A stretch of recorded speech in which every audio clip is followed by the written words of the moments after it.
অর্থ, সম্পদ আর শারীরিক সৌন্দর্য নিয়ে কখনো অহংকার করবেন না। এসব হলো জোয়ার ভাটার মতো, যা আজ আছে কাল হয়তো নাও থাকতে পারে। একজন মানুষের আসল সম্পদ হলো তার স্বাস্থ্য। বর্তমান সময়ে যার অসুখ নেই সেই হলো প্রকৃত সুখী মানুষ।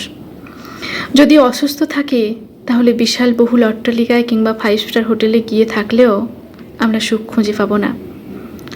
পাহাড় কিংবা সমুদ্র, কলকাতা কিংবা সুইজারল্যান্ড, কোথাওই যেখানে যাই না কেন হাসপাতাল, ডাক্তার, ওষুধ ছাড়া আর কিছুই না। সেসব ছাড়া আপনাকে সাময়িক শান্তি দিতে পারবে না। আর যদি আমরা শারীরিক দিয়ে সুস্থ থাকি তাহলে কুঁড়ে ঘরে থাকলেও শান্তিতে বাঁচা যায়। সেদ্ধ ভাতও পেট পুড়ে খাওয়া যায়। কথায় আছে স্বাস্থ্যই সম্পদ। তাই সর্বপ্রথমে আপনার স্বাস্থ্যের দিকে নজর দিন।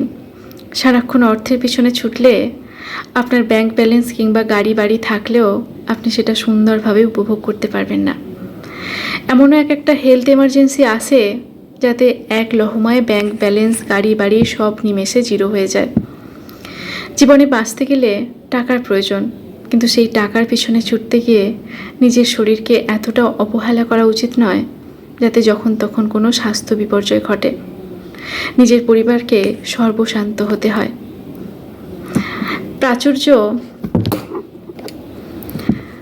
প্রাচুর্যবান মানুষের এমার্জেন্সি অসুস্থতায় তার টাকার জোরে অনেক সময় ভালো ট্রিটমেন্ট পেয়ে সুস্থ স্বাভাবিক জীবনে ফিরে আসতে পারে। কিন্তু গরিবের ঘরে ঘোড়া রোগ হলে তাদের ঘটি মাটি সব চটি হয়ে যায়। তাই আমি মনে করি আপনি আপনার পরিবারকে ভালোবাসেন, তাহলে তাদের মঙ্গলের জন্য হলেও অল্প সমস্যায় নিজের শরীরের প্রতি নজর দেওয়ার দরকার। এতে নিজে সুস্থ থেকে আরও বহু বছর উপার্জন করা যায়, আর সঞ্চিত অর্থ নষ্ট হয় না। পরিবারের মানুষের ভোগান্তিও অনেক কম হয়। সুখে না থাকলেও পরিবারের প্রতিটি মানুষ একে অপরের সাথে জড়িয়ে শান্তিতে বাঁচতে পারে, হোক না সেটা কুঁড়ে ঘর।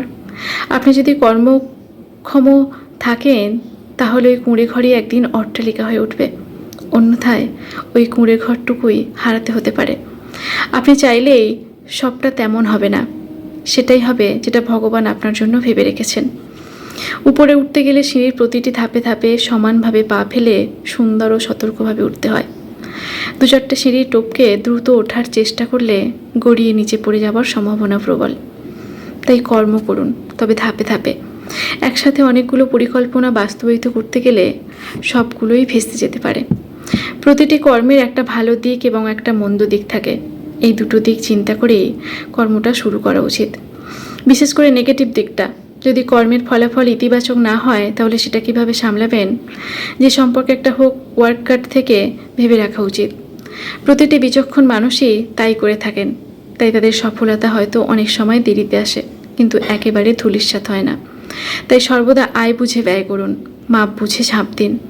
অন্যের লাইফস্টাইল দেখে অনুপ্রাণিত হয়ে অযথা লম্ফঝম্প করে নিজের মানসিক শান্তি নষ্ট করে নিজের এবং নিজের পরিবারকে অনিদ্রার কারণ হবেন না প্লিজ। কলমে সীমা সেন। খুব ভালো লাগলো লেখাটি, তবে আমার চার্জ কমে গেছে, কোনো রকমে বললাম। ভালো লাগলে কমেন্ট করে জানাবেন। ধন্যবাদ।